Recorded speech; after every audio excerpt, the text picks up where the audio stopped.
Hello and welcome to a very special video for today where I reveal my 50th Platinum trophy. I didn't start collecting trophies for PlayStation until 2015 when I got a PlayStation 4, and my first Platinum trophy I got in 2016 for Star Wars Battlefront. And since then I've gotten 49 and I finally got up to my 50th, and I wanted it to be a special one. I want it to be one that meant something to me. As I've mentioned in the past, I really only try to get Platinums for games that I really like or love. Like I'm not going for these cheap ones or easy platinums or games that I don't really enjoy. I don't really play games that I don't enjoy that much. I tend to only go for games that I know it's probably going to be up my alley and that I'm going to like. But I'm not one of these people that does like the easy platinums, like 1 hour platinums or even like 5-minute platinums, except for lady in a leotard with a gun. Excuse me. Oh, sorry, something in my throat there. But regardless, I knew my 50th Platinum should be something special, something that I've wanted to get for a while, a game that I wanted to get for a while, and a game that I really liked. But before that, I want to go through a few other games that I got Platinums for that led up to my 50th Platinum. So first off, we have Lake. I hadn't heard of this game before until I saw a trailer for it recently, and it kind of looked like one of those cozy walking simulator games where you kind of just have little tasks to do in your town and you meet people, and you know, there's no combat, there's no enemies, there's nothing stressful or bad about it or you know, negative about it. It's just very cozy and kind of heartwarming. And I'll admit, I didn't love this game. I liked it and I did get wrapped up in the story, but ultimately I found it quite boring, quite slow, and I could 100% see people just giving up on this game because the character moves very slow, the vehicle speed is very slow, there's not much to this game. You literally just walk around and you press X to talk to this person and press X to do this thing. It's just, I was kind of hoping for like a little Stardew Valley kind of experience maybe, but there's nothing like that in terms of customization or openness. It's literally just, here's your daily tasks, do them, and then the next day starts kind of thing. There's a lot of talking and relationship things, and there's dialogue choices, but in terms of a platinum, very easy. I wasn't even really going for it, and then I just kind of looked up the trophies and I was like, oh, this is easy. It's just a lot of make this decision when you're talking to this person or do this thing for that person. Really easy stuff. Like some of it's you might get just playing the game and doing these little quests and stuff, but very easy. This one, Higher Ground, you just have to like go to a church. It doesn't tell you to go there, you just kind of have to go there on in the map. Same with this one, Climb the Watchtower. You have to do that on your own. There is a side quest or a whatever where you do have to go there, but then you have to go back on your own, not counting that mission. This is going to be a spoiler for anyone that's planning on playing the game, but there are 3 different endings, and the trophies that I'm about to scroll up to contain the endings, so if you care about spoilers, then just maybe skip this part. But these are the 3 endings to the game, and they're very easy to get if you just save right before the final section of the game, where you can just go back, reload your checkpoint, and experience all 3 endings. I wanted to do that because like I originally just went for one ending and I was like, okay, that's cool, but then I was like, actually I'm curious, what are the other 2 endings? And I wanted to know what the main character does, and I kind of got wrapped up in the story a little bit. I was curious. I was like, what does she do? Who does she go with? Where does she go? How does she feel, kind of thing. But other than that, you know, a little bit of a hard recommend game, but if you're into these like really cozy indie games, maybe give it a go. It does feel kind of like a low budget title, like it's not a very high budget. So there's some nice voice acting and there's some really cool VHS movie references, because one of the characters here, Angie, for the movie carrier trophy, you have to help her by giving VHS tapes to people, because the game takes place in the 80s, so she has a VHS rental store, so you're trying to help out her business. But if you walk around the store, there's all of these different real movie VHS covers, but they slightly changed the artwork and changed the name a bit, and some of them are really funny, and I really enjoyed the attention to detail. As well as like there's other movie references in the game where they talk about going to see like a movie in the theater, and they're all real movies, so I really appreciated that. This is just a really relaxing play. It won't take you long to play through it all. I think I played through the whole game in 2 days, like 2 sittings really. It's not challenging, not engaging really. It's kind of just, it's like a low stress, it's like a de-stressor kind of game. So if you're into that, check out Lake. It's pretty cheap, and the platinum, very easy. So if you want something that doesn't feel like you're just pressing one button to get the platinum like some of these really cheap, easy games. This one actually has a bit of a story, so if you're into that, I'd check out Lake. So sticking with the indie game theme here, Bloodwash. This was a really cool surprise. Only took me about 2 hours to beat the whole thing. I really like horror movies. I've been a horror movie fan my whole life, really, like ever since I was a kid and I started watching them. I've never been one, like in my early 20s, I was really into like, oh, I want to check out the most fucked up horror movies I can find, the gory ones, the twisted ones, the crazy ones. As I got older, I was like, I don't need to see all this crazy gore and stuff. So, I mean, if a horror movie has gore, that's fine. But if it's all just gore, bloody, disgusting violence for the sake of being gory, then I don't need to see it. But if the movie is good and scary but also contains gore, that's different. Back to the game here, Bloodwash. This game is kind of themed around like a grimy VHS movie. Like the game even has VHS effects like the whole time. But it's kind of like a slasher, supernatural slasher mystery kind of thing where you play this woman who needs to go to the laundromat late at night. I don't want to spoil much else, but it's a first-person game. You walk around and interact with your environment, and you eventually get to this laundromat, and there's it's attached to like a little strip mall, and there's little businesses and stores you can go into. It's a very short game. It's very eerie. There's a lot of jump scares, and the last 30 minutes of the game is when it gets really crazy and really freaky. And it gets really unique. That's all I'll say. I was actually reminded, if you have seen the movie Barbarian that came out last year in 2022, this game kind of reminded me in ways of that. So take that knowledge and do with it what you will if you have seen that movie. And like I said, no spoilers. But in terms of a platinum, very easy. There's some little things you got to do, some miscellaneous things, and none of this is missable. You can actually go back to the chapters once you complete the game. But there's little NPCs around you have to talk to, and it's really it's kind of a funny game too. There's some little bit of dark comedy and comedy elements, and the graphics too. Like it's very early. It looks like an early PC game mixed with like N64, like GoldenEye graphics. Like all the people's faces are like on these square polygon heads with flat faces, so it's really funny. It has a really like oppressive, dark, creepy vibe the whole time. Like you're walking around and you're just kind of like you feel very uneasy. But it's really cool. Like they did a great job with the environment and just the overall look and griminess of the place. But yeah, there's people to talk to. There's comic books you can find, which are really cool. You can pick them up and actually like flip through these entire fully illustrated comic books. Like really cool attention to detail there. So you got to find all those, which are not that bad. And the game isn't big. It's like there's like this one section that has a bit of openness to it, which is the strip mall. But once you go into the shops, you can just kind of walk around and look around and interact with things. And it's not hard to find everything. I mean, you might find it all without even trying that hard to find it. There's a few other, collectibles, but there's these little arcade games and handheld games you can play that are pretty fun. And these aren't hard to get at all. Like you just play the game for a few seconds to a minute and you'll get it. And a lot of it's story-based, unmissable stuff that you'll get without even trying. You're just playing the game. And some of it's just interact with things you find in the environment, the Ouija board, TV, bathrooms, there's a payphone. Yeah, very easy platinum. Like I said, this is about a 2-hour game, so it doesn't feel like one of those throwaway platinum games that you just play for a platinum. It actually has a really cool story, and like I said, if you're into horror movies, definitely check this out. And it's also really cheap. And the developer that made this game, Bloodwash, I think they made a few other like throwback kind of N64, PC, PlayStation 1 looking games. So I might check some of them out eventually. But this one was on sale for like $4, I think. And I don't regret $4 on it at all. It's like a 2-hour, it's like watching a 2-hour slasher movie basically. So, and it's fun.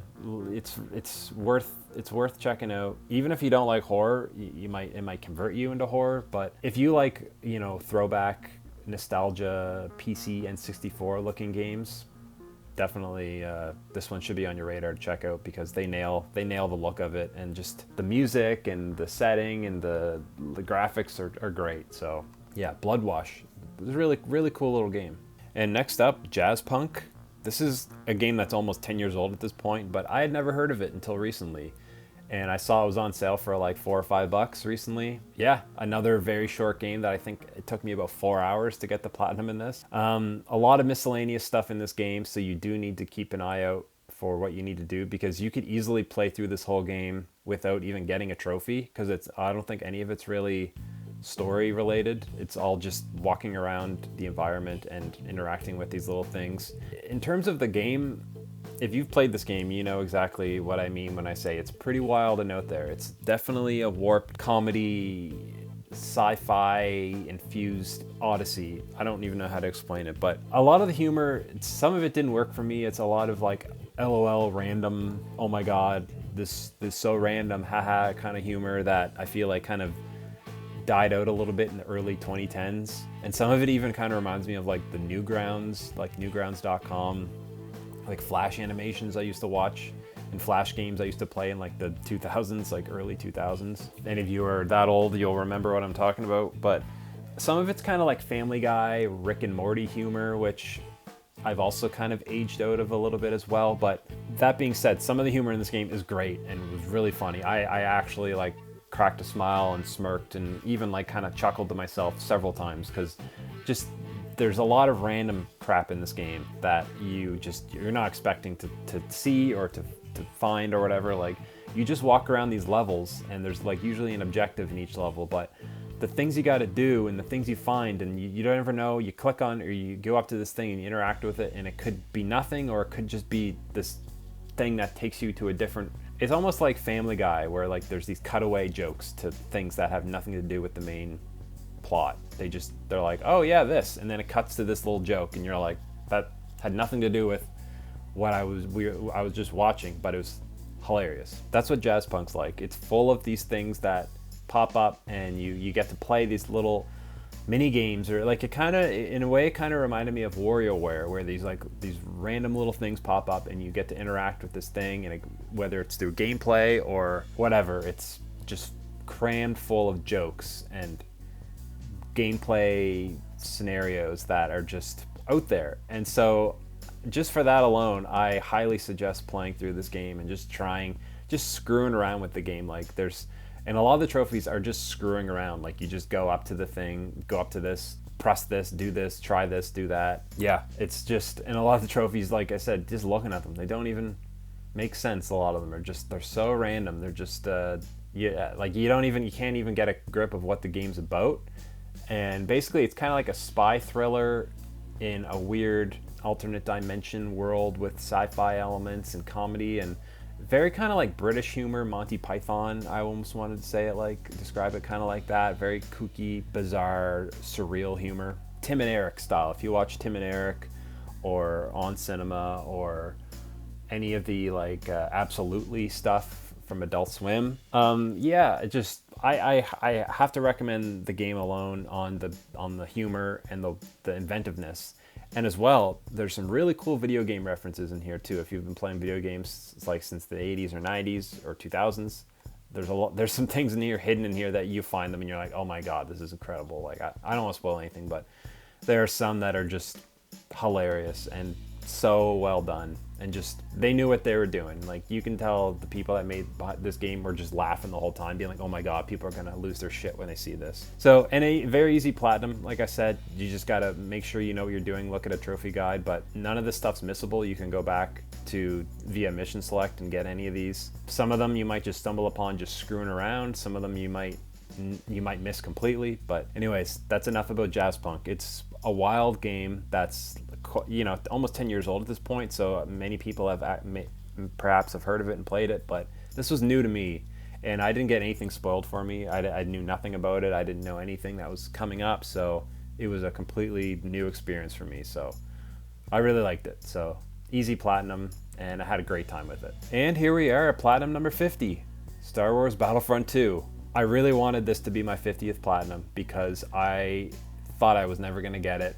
And like I mentioned earlier, if you've watched my previous trophy collection video where I talk about, and earlier in this video when I talk about how Star Wars Battlefront was my first platinum trophy ever, my first Star Wars, or my first PlayStation game with trophies ever, and the first game that I ever played on PS4. So that game meant a lot to me, and I loved it. I was obsessed with it for a while. I played hundreds of hours of it. And then when the second game came out, I was stoked. I couldn't wait. And then all that controversy happened with the loot boxes and pay to win and the most downvoted Reddit comment of all time, all that stuff that happened around the release. I was like, I'm gonna buy this day one. I'm still so stoked for this game. And I bought it day one, and I had a blast with it. I loved it. And, you know, and there's another video, if you watched, where I talk about platinums that I really want, but I may never get. This one was in there. And I was like, you know what? I don't know if I'm ever going to get this platinum, because there's a few trophies that are stopping me from getting it. And I got them. I'll go through my, my experience with that. So this one, Master of Deception, I was missing this one for some reason. And it's one of the easiest ones to get that I was missing. You just have to go up to a Scout Trooper and do like a stealth takedown on him in the campaign. And there's one level where there's just a guy standing with his back to you within like the first 2 to 3 minutes of the level. So this was no problem to get. I just didn't even have to think about that one. Rank 50. This was the final trophy I got for my platinum, but I'll come back to this one in a second. Not all miss. Defeat 3 enemies within 1 Vanguard usage 5 times. I thought you only could do this online, and I couldn't do this with human players. Every time I tried, I'd get killed, because you have to be so precise, and human players are precise. Like, obviously, if you played an online shooter, playing against AI is a completely different thing to playing with humans. I realized you could get this through co-op online. So there's a co-op online in Battlefront 2 where you and 3 other players and other AI bots are in a match with completely AI enemies on the other team. So this was no problem to get. You just activate Vanguard, run up to 3 of them, and there's so many maps and command points in these co-op missions where there's like 10 enemies at a time in like these corridors that you have no problem. So you just activate Vanguard and take out 3 of them, no problem. So once I was able to do that, once I was able to realize that, then this was no problem. It wasn't super easy, but there was not much of a challenge. Same with this one. Defeat 150 enemies with the enemy sentry gun, or the heavy sentry gun. I used the explosive turret, which shoots like these explosive rounds at the enemies. And doing this in co-op took no time at all. And I would have gotten this eventually on the way to rank 50, because I had to play a lot of co-op to get that, but I got this well before that. But anyways, very easy one to get, especially in co-op. These two were the last ones before rank 50 that I had to get. These were a struggle. The bomber, not as much, because again, I didn't realize you could do AI bot, or the AI enemies on this one. So I had to play Starfighter Assault, and I was going for any enemies I could. I took out quite a few human enemies, but as well AI ships count towards this. My only strategy for this was just select the bomber ship class, upgrade the star cards so that your torpedoes did more damage and the cooldown was decreased, and just chase enemies down and fire away. And AI enemies are a lot easier to kill because they lack the ability to escape your torpedoes like human enemies do. Like, humans will just fly away or fly circles around the torpedoes to avoid them, but the AIs kind of just hang around and you shoot a torpedo at them and you get them right away, you kill them instantly. So this was just kind of more grindy than anything. Multitasking though, I was like, I'm not going to get this trophy, and the only way I was able to get it was to play the Hero Starfighters mode, which is like heroes and villains in Starfighters. The only strategy I used for this was, as soon as the round started, I just pick a ship and crash into whatever the nearest thing I could to blow up, and then immediately respawn as a fighter ship, and then just take out enemies that way. So this took me a long time, because that game mode, Hero Starfighters, isn't like super active. So there was quite a few times where I was just sitting there in a lobby waiting for people to join the game. And then sometimes even people would quit halfway through if they were losing, or if I think some of them even noticed what I was doing. I was immediately blowing up and then respawning as a fighter ship, and they were like, oh, what's this guy doing? So I felt bad. I felt like I was pissing people off. But I think it's kind of obvious what I'm doing. If people are aware of trophies, they're probably like, okay, I know what this guy's... He's going for that trophy probably. But yeah, this one was a struggle. There were some games where I would kill maybe 1 hero ship a match, like an entire match, and then there was ones where I was doing like 5 or 6 a match. Once I was able to like get my kill count up a lot, this one wasn't too bad because it's only 25. So once I did 6 in one match, I was like, well, I'm like a quarter of the way there already. After that, I was getting like 3 or 4 a match, and then eventually all I had was one left, and I think I played like 3 or 4 matches in a row, and I couldn't get a single person. And I was like, all I need is one. It'd take me forever. Anyways, I was able to do it. It's fine. Yeah, you got to rank up your fighter ships for this one. You got to, for your star cards, you need to like increase your weapon damage and you know buff certain things that you know will give you an advantage. But honestly, I did have fun going for this trophy because I do like the Starfighter Assault and the Starfighter Hero. I do like the flying game modes a lot. I think it's really fun, and they're just kind of fun to fly around. The ships are fun to control. I used the Naboo Starfighter from like the prequels, Star Wars prequels. I used the yellow Naboo Starfighter a lot for the fighter ships for the heroes because I really liked I found it was the most effective ship for taking down the hero ships. So that's what I read online, and then I tried it out, and I was like, yeah, this is probably the best one. So, and also, I do want to mention, this game has triple XP on Wednesdays and double XP on the weekends. So, weekends and Wednesdays are your best bet to play this game. Wednesdays is the best because that's when most people are playing, and the Hero Starfighter game mode is more active then because people are getting all this XP and stuff. So, try to play the game on a Wednesday if you can, but weekends are also good too. And yeah, finally, rank 50 was my final trophy that I needed, and that was just a lot of grinding. And the best way to do it, I found, was play co-op, and I played on a Wednesday, and in co-op you can just rack up the kills, and then you can choose to be heroes, and you can use the heroes to take out a ton of enemies. I was sticking with Captain Phasma a lot for the enemies, and Bosk, Captain Phasma, and Iden Versio for the enemies. For the villains are really good because as much as I like the Sith and the Emperor, I like the lightsaber wielding enemies because they're really fun to play as. I found the enemies with weapons, with guns, where you can just hang back and just take out so many enemies. Like Captain Phasma, her machine gun has a scope, and you can just take out so many enemies with her. Same with Bosk. He has an ability to use his thermal vision and has a grenade launcher, and you can just clean up with that weapon. And Iden Versio has a secondary fire on her gun that shoots this explosive electricity round. And if there's a group of enemies all together, because you have to capture all these different points in co-op, so it's capture point A, B, or C, and then all the enemies huddle together, especially in the small levels with corridors and small little rooms. You can just you can go to town just killing enemies in that, and you can get with the triple XP. I was getting 60,000 XP a game, and if you use the heavy trooper class as well and use the sentry gun, you're gonna take out dozens of enemies without even trying.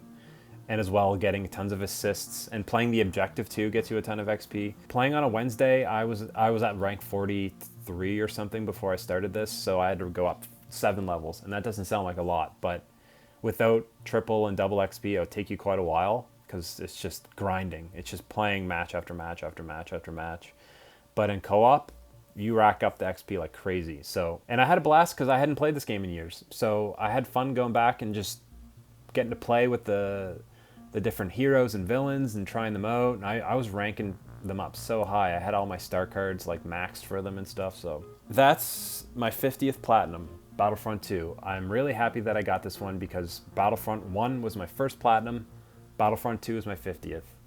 I really love both of those games, so it meant a lot to me to go back and finally get Battlefront 2. So now on to more platinums. Thanks for watching this video and sticking with me through all these platinum videos and leaving comments. A lot of people actually left really great comments in the video that I talked about Battlefront 2, giving me advice.